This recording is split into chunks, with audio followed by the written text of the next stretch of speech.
घनी आबादी वाले इस शहर ने इस देश को हिला देने वाले सदी के सबसे बड़े भूकंप की मार झेली है। हम जैसे जैसे मांडले शहर में आगे बढ़ते जा रहे थे, हमें तबाही के दायरे का पता चल रहा था। लगभग हर सड़क पर हमें ऐसा ही मंजर देखने को मिला। म्यांमार ने कहा है कि वो भूकंप के बाद से विदेशी पत्रकारों को देश में आने की इजाजत नहीं दे रहा। तबाही के पैमाने को जानने के लिए हमें अंडर कवर जाना पड़ा। हम ऐसी कई जगहों पर गए जहां बचाव दल भी अभी तक नहीं पहुंच पाया।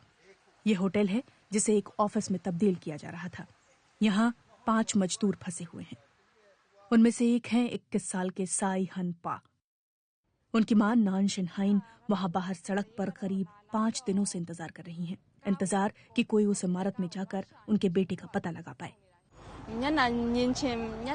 मैं बहुत परेशान हूँ। मैं बस अपने बेटे का चेहरा देखने की उम्मीद में इंतजार कर रही हूँ। मैं बस उसे एक बार देखना चाहती हूँ। कुछ ही दूरी पर सड़क किनारे किसी की शोक सभा चल रही थी। पीछे दिखाई दे रहा ये तबाह घर ऊ ला ओंग खिन और उनकी पत्नी डाउ मामा थी का था। उनकी उम्र 60 साल से ज्यादा रही होगी। उनके शवों को स्थानीय लोगों ने ही बिना प्रशासन की मदद के कुछ बुनियादी टूल्स का इस्तेमाल करके मलबे से बाहर निकाला था। जब वो मिले, वो एक दूसरे के गले लगे हुए थे।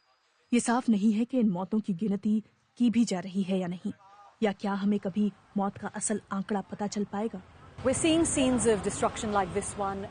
हमें मांडले में हर तरफ तबाही का ऐसा ही मंजर नजर आ रहा है, और जमीनी हकीकत ये है कि मलबे में से लाशों को निकालने या फिर जिंदा बचे लोगों की तलाश करने के लिए लोग कम पड़ गए हैं। और इसकी एक बड़ी वजह इस देश के पेचीदा राजनीतिक हालात हैं। यहाँ गृह युद्ध चल रहा है।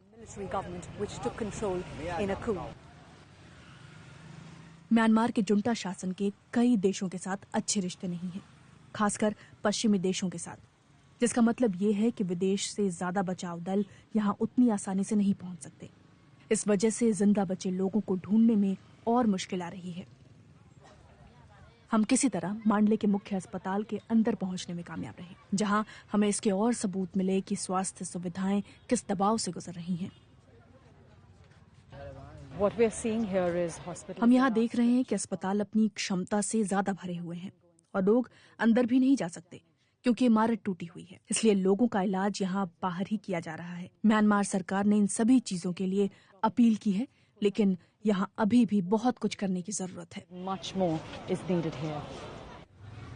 14 साल के श्रेय गी टुनफू के सिर पर चोट आई है। वो होश में है, पर उनकी हालत गंभीर है। उनका परिवार उनके साथ है।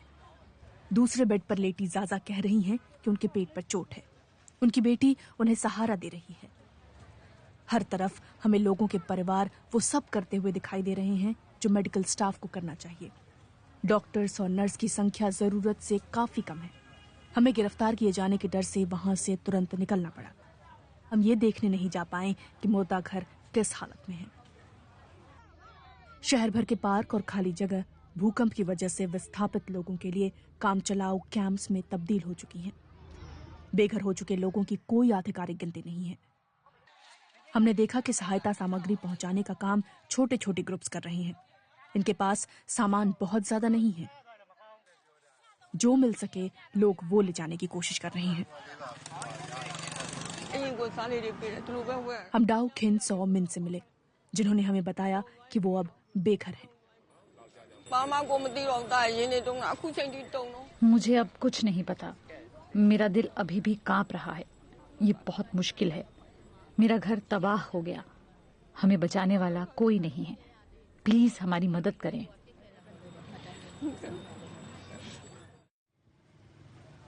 वो लोग जिनके घर सुरक्षित हैं, वो भी अंदर जाने की हिम्मत नहीं कर पा रहे। भूकंप के बाद अब तक कई बड़े झटके आए हैं। ये एक ऐसा शहर बन चुका है जो घरों के बाहर रह रहा है।